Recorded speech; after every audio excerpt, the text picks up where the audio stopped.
Well, hello, everyone, and thank you all for joining us this afternoon as we welcome our newest Rapid USMNT midfielder, Paxten Aaronson. Before we open it up to media questions, we will have brief opening statements from Colorado Rapids President Pádraig Smith, midfielder Paxten Aaronson, and head coach Chris Armas. Pádraig, take it away. That sounds good. Midfielder Paxten Aaronson, I like it. First of all, just want to say a big welcome and thank you to everybody for coming.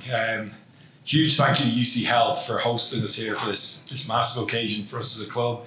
We're excited to do it with our friends and partners with UC Health. So that's wonderful for us to be able to put something onto this magnitude. I also want to give a big shout out and a big thanks to Mr. Cronky, to Josh, Kevin Demoff, and Mike Neary, who've played such a big role in this. And as I said to your dad earlier on, when we felt like we wanted to really push the boat out and bring you in, they gave us the support that we needed to go that little bit extra and make sure we could get this done. So it gives me great pleasure, I have to say, to be able to present Paxten Aaronson today, because what we've looked to do at the start of every single transfer window is get better. And the one thing I can say with real confidence is that we are better. And this young man beside me is one of the key reasons for that. So it's with immense pride, immense pleasure, and a lot of excitement for what's to come that I present the newest member of the Colorado Rapids, Paxten Aaronson.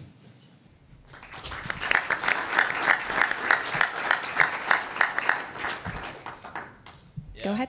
For me, I want to thank both men sitting beside me to give me the opportunity to come play for this club.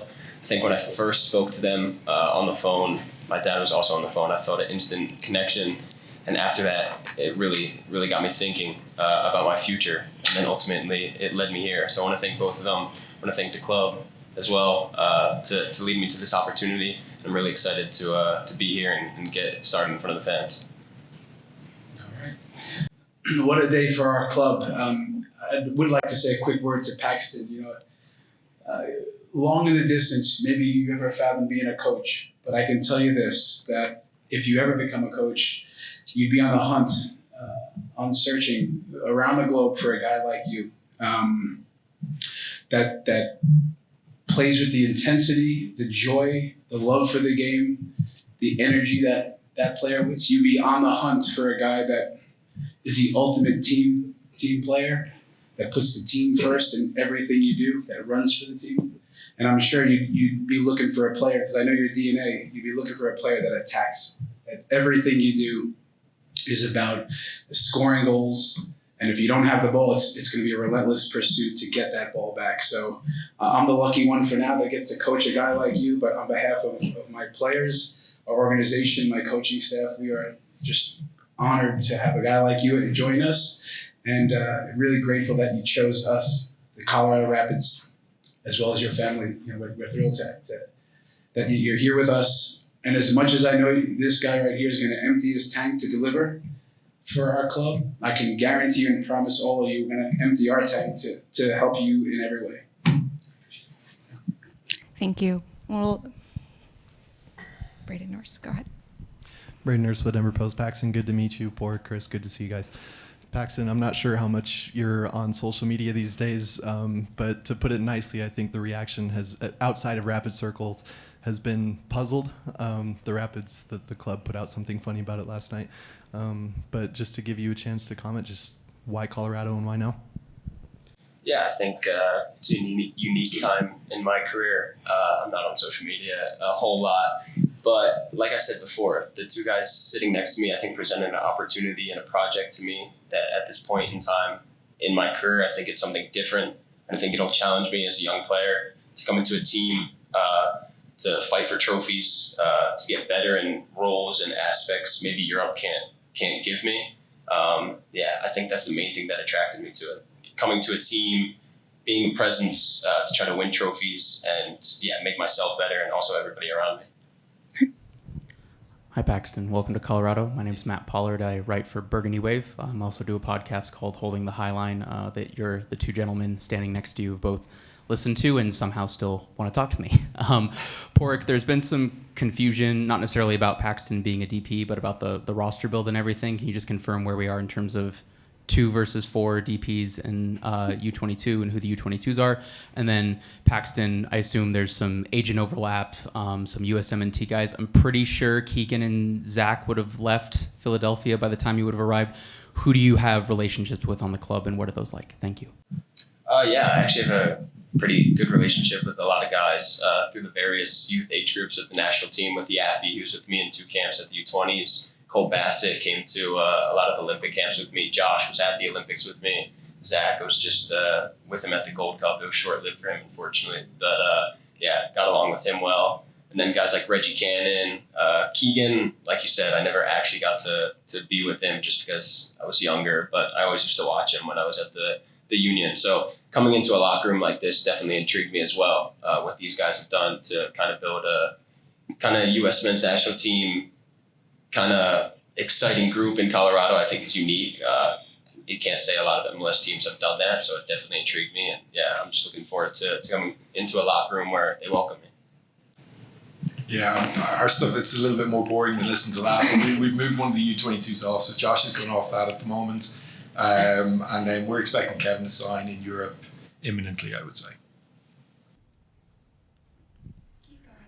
Hi, Keith Richards, Team MBS Media. The Rapids have played in a few different formations this year: 3-4-3, 4-2-3-1, 5-2-3. Where do you think you fit in this team, and what is something that you think you can bring that just might be missing for them this season? Yeah, formation-wise, I've obviously spoken to Chris here about it. I think my best position is in the center of the field, number 8, number 10, pressing the ball, winning the ball, and being able to advance it. I think I bring a lot of hunger, goals and assists, and I think when I'm involved in the game, both with and without the ball, that's when you get the best out of me. So tracking guys down, pressing, winning the ball, and then being able to advance that to create chances and goals, I think that's how they get the best out of me. Paxten, welcome. Matthew Wick with Pitcast. Pádraig, Chris, good to see you. With returning home, so to speak, back to the United States, it's nice to see your family here for this event. We are hosting the 2026 World Cup. For a lot of soccer fans, they will hearken back to the last time the U.S. has hosted a World Cup as to their love for soccer. What will it mean to you to potentially play in that World Cup, but even without that, to be the face of the domestic league in the year that we host that, and a face that a lot of these young children will learn as their inspiration and aspiration in the game of soccer? Yeah, those words you said mean a lot to me because I was once one of those young kids looking up to players in the MLS and across the globe. So I think it's a unique time to be back in America playing in the MLS. I think the league's only growing itself with 2026 coming up real shortly. It's a major goal of mine to make that roster and be there in your home country, playing on home soil in the biggest sporting event in the world. So I think it's a great opportunity.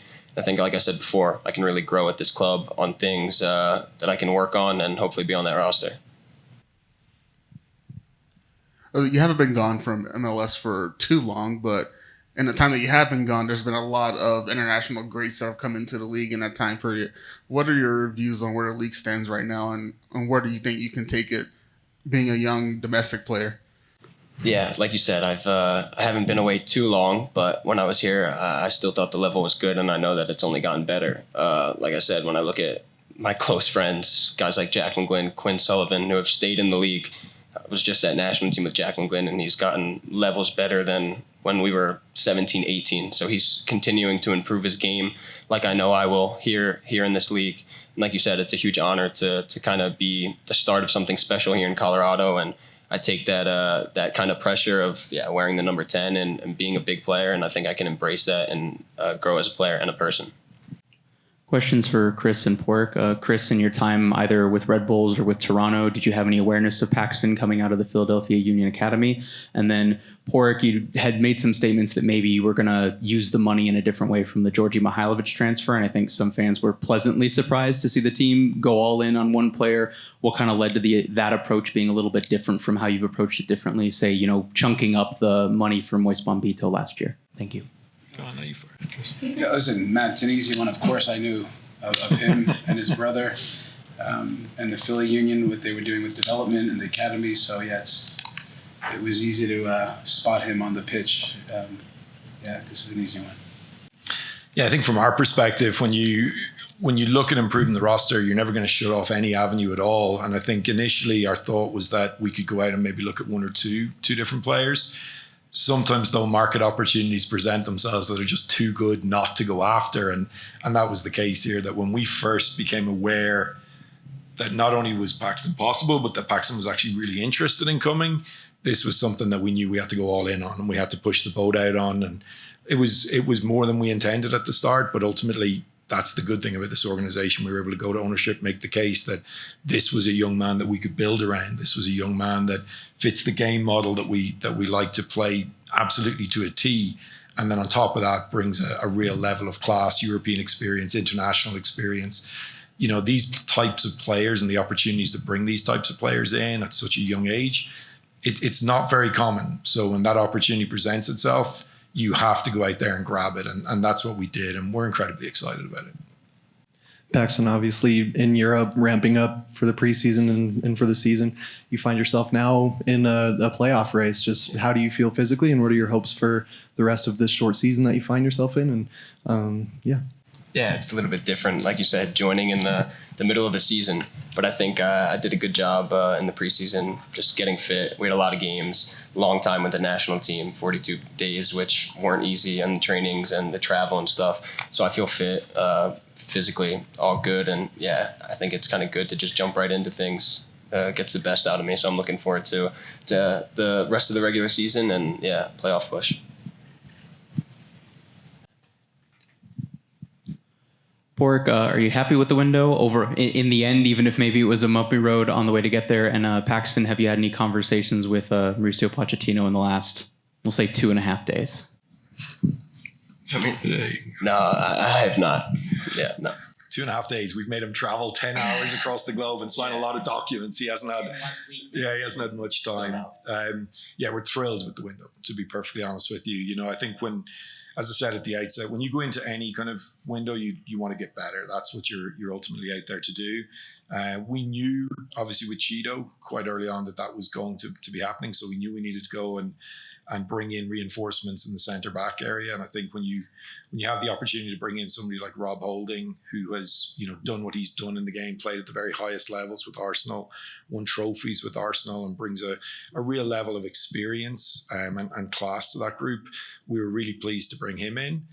Noah Cobb was again one of these opportunities that when it presented itself, again, really the type of player we like to bring in here. Great character, great mentality, winner, plays the game the way Chris wants our guys to go out there and play it. So we got that chance to bring him in as with a loan with an option. Obviously, we were announcing the Lucas Harrington deal, even though that had been done previously. We felt like we needed to add competition in some spots and brought in Rafa Santos for that very reason in the left back spot. And then I think, Munyuma has been planned for quite some time and he's almost there now with his visa. But this was really then the icing on the cake. Obviously when what happened with Georgie happened, we have to take a real deep look at that and say, okay, what do we want to do? How do we want to get better here? And ultimately, that's not what I think people expected 2 weeks ago. But that's what I'm thrilled about, is that we found a way to get better. And ultimately to bring in a player who I think will take us to another level, because he's able to affect the game. And I think he said it himself, affect the game on both sides of the ball. When you have a player who talks about you get the best out of me with and without the ball, that's pretty exciting, right? That's what you're looking for. And I think that really, capped off a wonderful window for us. Paxten, to draw back to the human side of things, you made the leap to Europe and then were loaned out to 2 additional teams in that stead. What will it mean from a mental health and just a comfort standpoint to come back stateside to play with players that you mentioned, say Cole, Yappy, Josh, that you know or have some familiarity with? Yeah, like you said, when I first went to Europe, I had the year there, then got loaned out. So I never really had a place to settle down. I was constantly on the move. They worked out great for me, the loans. They couldn't have gone better. I enjoyed every moment in the Netherlands. But like you said, I haven't really been able to settle down somewhere and kind of call home. And I think that really intrigued me about here, building that foundation of a family, being close to my family, and just kind of being able to call something home is important for me. And yeah, going into a locker room with a bunch of American guys, familiar faces, only makes it easier. So yeah. All right, and we're going to go to a question on Zoom from Charlie Boehm at MLSsoccer.com. Hello, can you guys hear me? Yes. All right, well, I'll try. Sorry, I'm not getting much audio on my end. Question for all three of you, different perspectives on the same topic, I guess. Some of the previous questions have alluded to the shock aspect of this, the surprise of Paxten, you making this kind of move at this point in your career, and then maybe surprise at the Colorado Rapids making this kind of swing with this amount of money. So I just wonder if you guys could speak on the perceptions maybe that exist and how you guys are challenging that, and whether there's maybe a bit of motivation or enjoyment that comes from that. I'll kick off with that, Charlie. Good to see you. Yeah, this is the kind of thing we want to do, right? We want to make this a club, a destination that people want to come to. We want to make this a league of choice as well. And I think that's what we're doing. And you can see with the caliber of player that's coming into the league, you can see with the quality of the league, it's just getting better and better. And as Paxten said, it was already good when he was playing in Philadelphia. And I think it's just continued to improve. From our perspective, this is exactly what we want to do. We want to bring in the best young players and build teams that are capable of winning trophies on our side, but exciting and entertaining our fans as well. And I think we had an opportunity here to do just that. And you've got to grab that when you've got that chance. And I don't want to speak for Paxten, but I think he and his family are brilliantly positioned to make that decision. You know, this is a young man who's gone to Europe already, has a brother in Europe. This is a family that understands what it's like to play on both sides of the pond and understand the standards of both sides of the pond. And I think there's so much that can be gained, you know, for young players playing in this league right now, and for all players. I mean, you see the Thomas Müllers and the Suns coming in at maybe the tail end of their career. Top players want to play here, you know, and we've seen so many good players come out of this league over the last number of years. The talent at the youth level is exceptional right now. The work that's been done right the way across the country in the academies up and down the country, it's incredible. And I think for us, you said taking a swing, that's what we want to do. We want to bring in top players. We love having this young domestic American core, and we think we have a real chance to not only, you know, stay above the line, but hopefully push even further up and then ultimately challenge for trophies. That's what we're looking to do. Yeah, from my side, the puzzlement is fair from the media, but for me, I think nobody ever really knows the full story. It also wasn't easy for me to make the decision. Battled a lot of it, but at the end of the day, like I said, the call I had with them, and I also came down to where was I going to be the happiest playing my soccer, and yeah, it came down to being coached by him and being in Colorado, and that was a massive decision for me, but I'm super excited that I made it, and I'm really just happy to get started. Look, there's a lot of experts out there that can talk about the tactics and what we get wrong, and that's fair.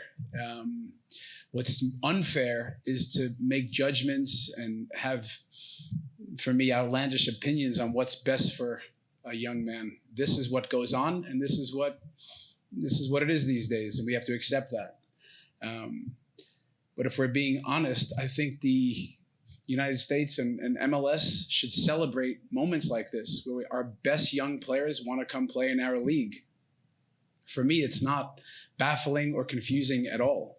When the greatest player ever, maybe you can argue a few other guys, but if Messi comes back, could have went to any club in the world after winning a World Cup, chooses MLS, not to come to just kind of have a pass around, to be still the world's greatest, it should not be right for Paxten. For me, it's sad that we have this type of talk out there, but I understand it. But there's a human being inside that we should consider.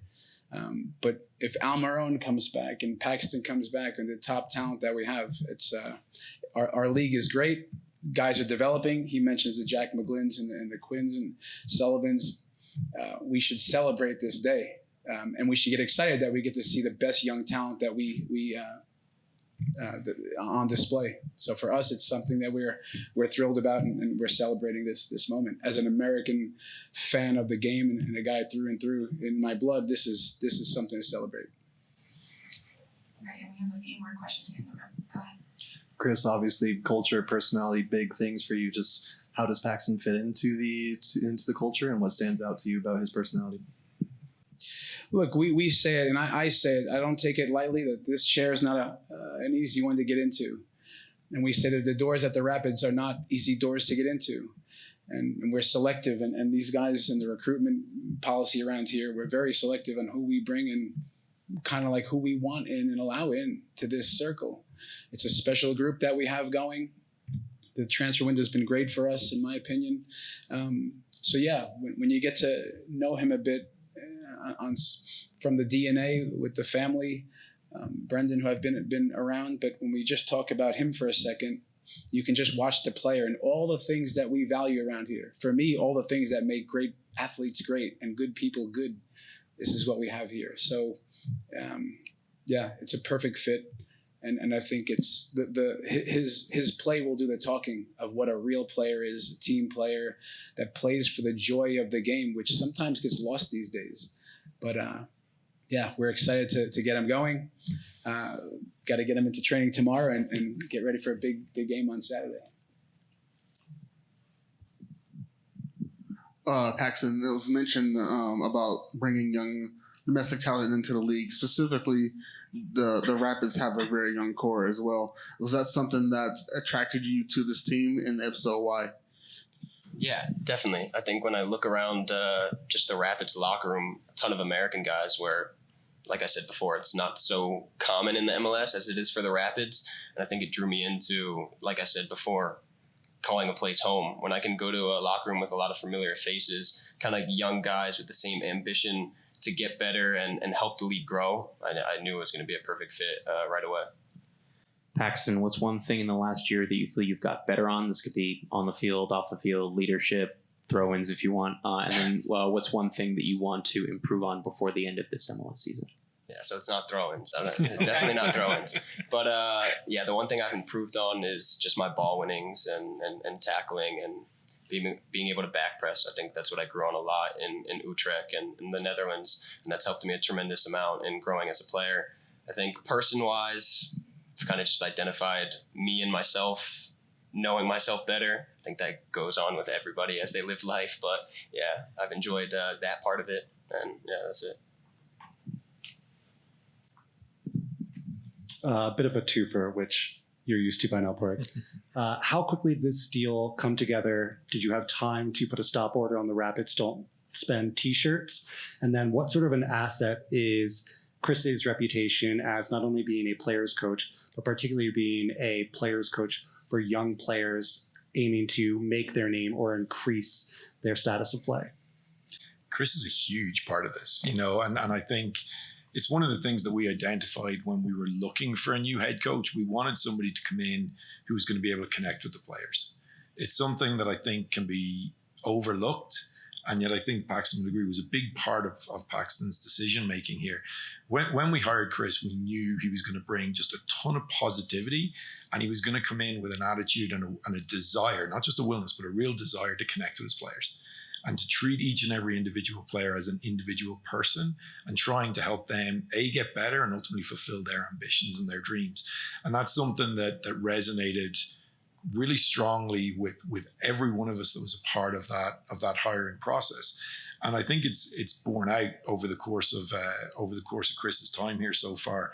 There's a couple of moments where I tell him he's too nice, to be perfectly honest with you, but he goes out of his way to make sure that every single person in that locker room, every single player, but every single support staff as well, feel like they are contributing to something bigger and feel like they've got a really big piece to play in that journey.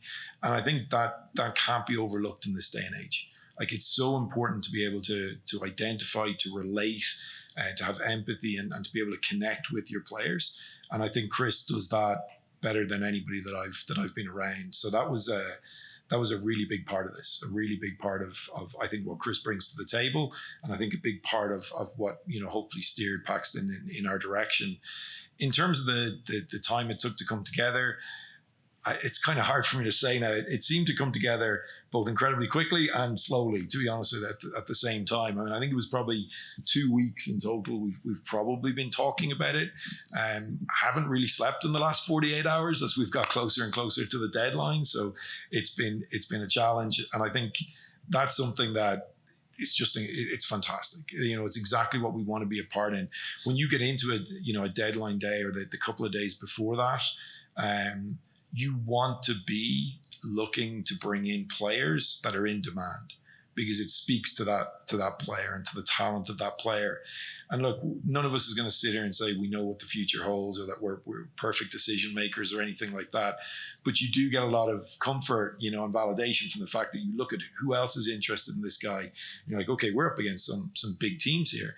And I think it says a lot about the ambition that we have as a club, the commitment of our ownership group, that we were willing to go and do this and to push the boat out and to ultimately put a project and a plan in front of Paxten and his family that was compelling and that gave them the right reasons to come here. So yeah, it was a little over 2 weeks, I think, since we first started talking, and it's been positive and a great outcome. So the journey was definitely worth it. Great, and we have time for just a few more questions here, so I want to open it up to the group to see if there are any more. Go ahead, Matt. Has nothing to do with this. Chris or Pádraig, do you have an update on Kamani's ankle injury and what that means for him preseason of next year? Kamani, yeah, I mean, it was a tough blow for Kamani in terms of his readiness for next year. We'll get to that. We're just dealing with the immediate issue and making sure that he gets out of that boot so that we can start working on him again. So we'll update you guys on that as we get the necessary updates. But it's too early to project anything like that.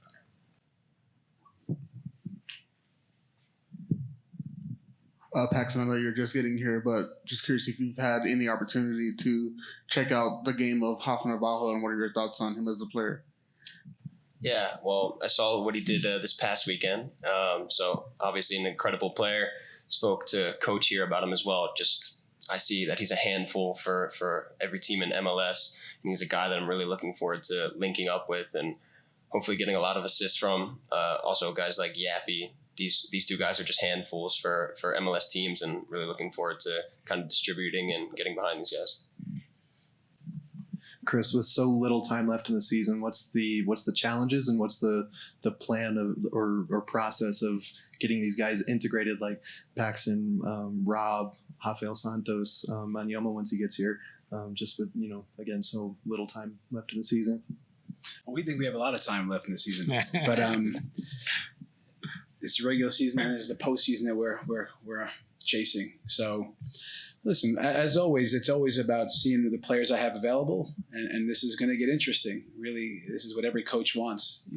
As Pádraig talked about, competition in spots, and the new additions we have to quickly get going. So there's been lots of video, even today with Rafa Santos. There's video from our scrimmage yesterday, getting guys up to this style of play. Rob Holding getting going.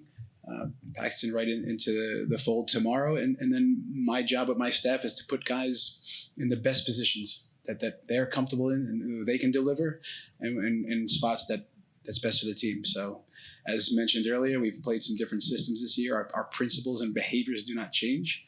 So it gets interesting because we've added some reinforcements in the back line and some attacking pieces. So this is, the time it's a time crunch, but we have plenty of time to get these guys going. They're smart players, top players, and we're really excited for this 9-game season, which in our minds we're in first place, 2-0. So, yeah.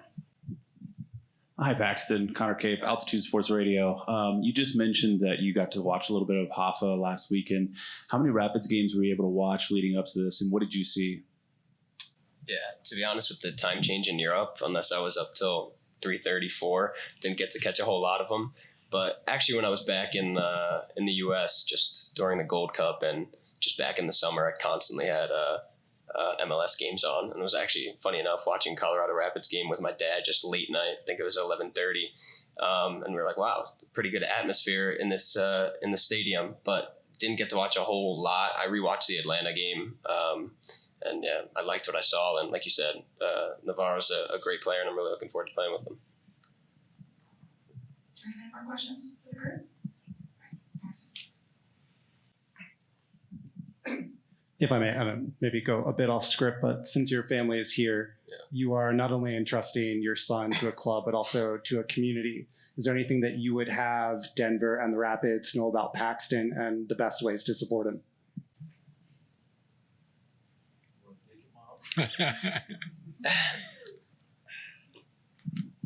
Yeah, listen, we're thrilled. First of all, we're thrilled to have him back in the States.